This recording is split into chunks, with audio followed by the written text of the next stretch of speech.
Hi everyone, it's me Ulysses, your host, and welcome back to Ask Our Experts. In today's video, Sieg contrasts stability versus average value and stability versus accuracy. He'll also explain how these parameters are described in a typical timing source datasheet. Sieg, can you tell us the difference between stable and accurate clocks? So to discuss the difference between stability and accuracy, I'm going to go back to using that 8 a.m. daily train departure example to make things a little more clear. But first, we need to understand the difference between an average departure time, an average event time, versus a stable event. So in the previous video, we talked about a train which had varying levels of stability because its departure time window could have been plus or minus 20 minutes or 1 minute or 1 hour, but the average for all of those cases, all three of those trains, could have still been exactly 8 a.m. So the average is the same, but the stability is different for all of those cases. Now, similarly, if we have a highly stable clock, that does not mean that we have a highly accurate clock necessarily. Just like a highly stable clock doesn't mean that it's perfectly average and vice versa. Again, going to our train example, let's say that we measure this 8 a.m. train for a period of 10 years every day. And every day, this train leaves at exactly 8:45 a.m. That train is very stable. It has a very small maximum time interval error over a long period. However, it's horrible in terms of accuracy because it's always 45 minutes late. I wouldn't want to take that kind of train. So now let's go back to talking about this in terms of a clock rising edge and how stable a clock is. Let's say, for example, I get this super stable clock source. I mean, this is a 20 megahertz clock that has a range of plus or minus 0.1 parts per million for its maximum error over a period of 10 years.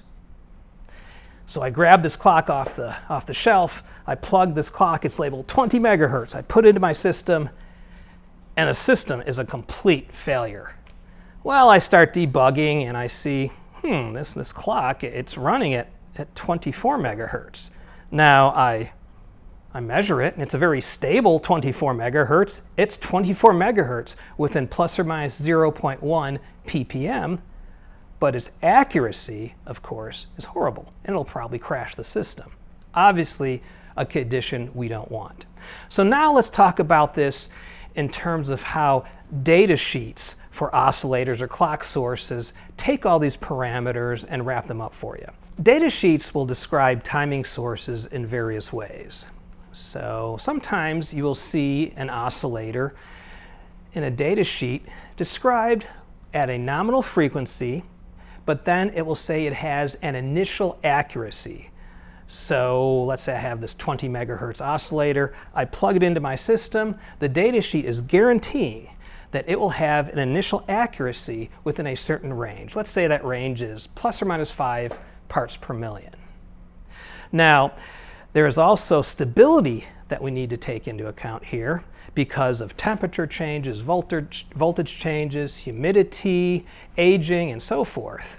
And let's say that the stability of this oscillator over 10 years is specified to be within 4 parts per million. So in the worst case, this 20 megahertz oscillator that I plug into a socket, over its 10-year lifetime, can be up to 9 parts per million off from 20 megahertz because of that 5 initial accuracy offset worst case plus the worst case stability, which is 4 ppm. So we see it may be easier just to combine all of these in a data sheet, and that's what a lot of data sheets do these days. Many data sheets will specify the nominal frequency, and then they'll say that over the life of the oscillator, 10 years or whatever, this frequency will remain within a certain plus or minus ppm of the nominal frequency. So typically, a crystal oscillator, for example, you may see this range of plus or minus 25 ppm or plus or minus 50 parts per million. So now you should have a better idea of how to look at the data sheet, see the parameters, and determine if those parameters are acceptable in your system. Thanks, Sieg, for clarifying the differences between stable and accurate clocks. To learn more about clocks and timing, feel free to click on the link in the description below. And as always, don't forget to subscribe to our YouTube channel to be the first to know when we have more insights from our experts. See you soon.